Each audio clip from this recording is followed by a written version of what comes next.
Welcome to my channel. ಉತ್ತರ Karnataka recipe ನೋಡಕತ್ತಂತ ಎಲ್ಲ ನನ್ನ ಅಕ್ಕ ತಂಗಿಯರಿಗೂ ನಿಮ್ಮ ಮನೆ ಮಗಳಾದ ಲಕ್ಷ್ಮಿ ಆರ್ ಮಾಡುವ ನಮಸ್ಕಾರಗಳು ಫ್ರೆಂಡ್ಸ್. ಇವತ್ತು ರೆಸಿಪಿ ಏನು ಇಲ್ರಿ, ನಾವು ಕಾಳೆಬೆಳಗುಂದಿಗೆ ಹೋಗ್ತೀವಿ ನಮ್ಮ ಮನೆ ದೇವರಿಗೆ.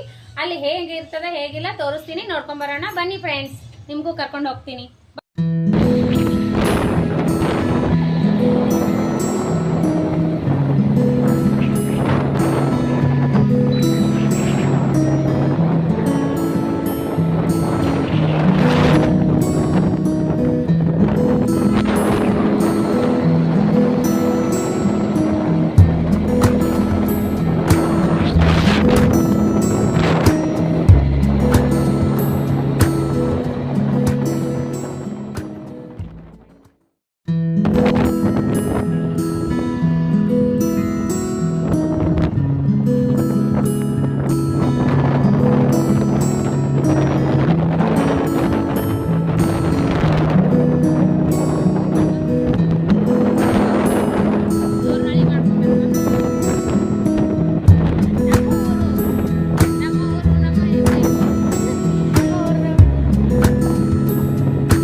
ನೋಡ್ರಿ ಈ ರೀತಿ ಹರಕಿ ಕಟ್ಟಿ ಹೋಗ್ಯಾರ ಮಂದಿ.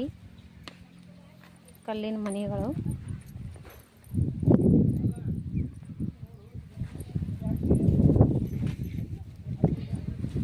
ನೋಡ್ರಿ ರಾಚೋಟಿ ಮುತ್ಯ ರಾಚೋಟಿಲಿಂದ ಬಂದು ಇಲ್ಲಿ ಬಂದು ನೆಂದ ನೋಡ್ರಿ ಕಾಳೆ ಬೆಳಗುಂದಿಗೆ ಬನದೇಶ್ವರ ಸ್ವಾಮಿ. ರಾಚೋಟಿ ಬಂದು ಬಂಡೆ ರಾಚಣ ಆಗ್ಯ ನೋಡ್ರಿ ಮುತ್ಯ ಇಲ್ಲಿ ಬಂದು ಈ ರೀತಿ ಹರಕಿ ಕಟ್ಟಿದವರು ಮನೆ ಕಟ್ಟಿರ್ತಾರೆ ನೋಡ್ರಿ. ಈ ರೀತಿ ಇಲ್ಲಿ ಹರಕಿ ಈಡೇರಿದ್ರೆ ಬಂದು ಬಿಚ್ಚುತ್ತಾರೆ ನೋಡ್ರಿ ಮಂದಿ. 4ನೇ ಸೋಮವಾರ ಇಲ್ಲಿ ತೇರಾಗ್ಯ ನೋಡ್ರಿ. ನೋಡ್ರಿ ಮನೆ ಎಷ್ಟು ಕಟ್ಟ್ಯಾರ ಇಲ್ಲಿ. ವಯಸ್ಸು ಬರ್ತದೆ ಇಲ್ಲಿ ನೋಡು, ವಯಸ್ಸು ಬರಂಗೆ ಮಾಡು. ಈ ತೋರ್ಸಮ್ಮ ಎಲ್ಲ ನೋಡ್ರಿ ಈ ರೀತಿ ಮನೆ ಕಟ್ಟಿ ಹೋಗಿರ್ತಾರ. ಹರಕಿ ಕೈಗೂಡಿದ ತಕ್ಷಣ ಮನೆ ಹೊಲ ಏನು ಬೇಡ್ಕೊಂಡಿರ್ತಾರ ಅವು ಬಂದು ಈಡೇರಿದ್ಗಳು ಇವು ಬಂದು ಬಿಚ್ತಾರೆ ನೋಡ್ರಿ. ಈ ರೀತಿ ಮನೆ ಕಟ್ಟ್ಯಾರ ನೋಡ್ರಿ. ಮನೆ ಇಲ್ಲಾರ್ದವ್ರು ಈ ರೀತಿ ಮನೆ ಟೈಪ್ ಮಾಡಿರ್ತಾರೆ ನೋಡ್ರಿ. ನೋಡ್ರಿ ಎಷ್ಟು ಮನೆ ಕಟ್ಟ್ಯಾರ. ಅಡವಿ ಒಳಗೆ ಬಂಡೆ ರಾಚೋಟಿಲಿಂದ ಬಂದು ಇಲ್ಲಿ ನೆನದ ನೋಡ್ರಿ ಬನದೇಶ್ವರ ಸ್ವಾಮಿ. ರಾಚೋಟಿ ವೀರಭದ್ರೇಶ್ವರ ಸ್ವಾಮಿನೇ ಬಂದು ನೆನ್ದಾನ ಇಲ್ಲಿ. ಈ ರೀತಿ ಬಂಡೆ ಒಳಗೆ ನೆಂದ ನೋಡ್ರಿ. ಇಲ್ಲಿ ಹೆಜ್ಜಿನೂ ಮೂಡ್ಯಾನ ನೋಡ್ರಿ ಫ್ರೆಂಡ್ಸ. ಇಲ್ಲಿ ಬಂದು ಕೆಸಿಂದ್ರ ಹಾವಾಗಿ ಇಲ್ಲಿ ಜೋಳ್ಗಿ ಇಟ್ಟ ತಕ್ಷಣ ಏನದ ಮುಂದೆ ಹರಿದು ಬನದಾಗ ಹೋಗಿ ಬನದೇಶ್ವರ ಸ್ವಾಮಿ ಆಗ್ಯ ನೋಡ್ರಿ. ಈ ರೀತಿ ನೋಡ್ರಿ ನಮ್ಮ ಮನೆ ದೇವರು. ಫಸ್ಟು ರಾಚೋಟಿಲಿಂದ ಬಂದು ಇಲ್ಲಿ ಜೋಳ್ಗಿ ಭಾರ ಆದ ತಕ್ಷಣ ಈ ಜೋಳ್ಗಿ ಇಲ್ಲಿ ಇಟ್ಟು ಹಿಂದೆ ತಿರುಗಿ ನೋಡೋದ್ರಾಗೆ ಹಾವು ಆಗಿ ಬನದಲ್ಲಿ ಹೋಗಿ ನೆನೆದು ಬಿಟ್ಟಾನಂತ ನೋಡ್ರಿ. ಮತ್ತೆ ಬನದೇಶ್ವರ ಸ್ವಾಮಿ ಆಗ್ಯಾನ. ಅದು ಅಲ್ಲಿ ಕಟ್ಟ್ಯಾರ, ಇದು ಇಲ್ಲಿ ಬಂದು ನೆಂದನಲ್ರಿ. ಇಲ್ಲಿ 4ನೇ ಸೋಮವಾರ ತೇರಾಗ್ಯದ ನೋಡ್ರಿ. ಇಷ್ಟು ಚಂದ ನೋಡ್ರಿ. ಇದು ಎಷ್ಟು ಬರೇ ಅರಣ್ಯ ನೋಡ್ರಿ. ಇಲ್ಲಿ ಬರೇ ಹೊಲನೇ ನೋಡ್ರಿ. ಇಲ್ಲಿ ಅಡವ್ಯಾ ಬಂದು ರಾಚೋಟಿಲಿಂದ ಇಲ್ಲಿ ಬಂದು ನೆಂದ ನೋಡ್ರಿ. ರಾಚೋಟಿ ವೀರಭದ್ರೇಶ್ವರ ಸ್ವಾಮಿನೇ ಇಲ್ಲಿ ಬಂದ ನೋಡ್ರಿ. ಇದು ಯಾದಗಿರಿ ದಾಟಿ ಮೈಲಾಪುರ ದಾಟಿಂದ ಬಳಚಕ್ರ ಬಲ್ಲ ನೋಡ್ರಿ ಕಾಳೆ ಬೆಳಗುಂದಿ ಊರು.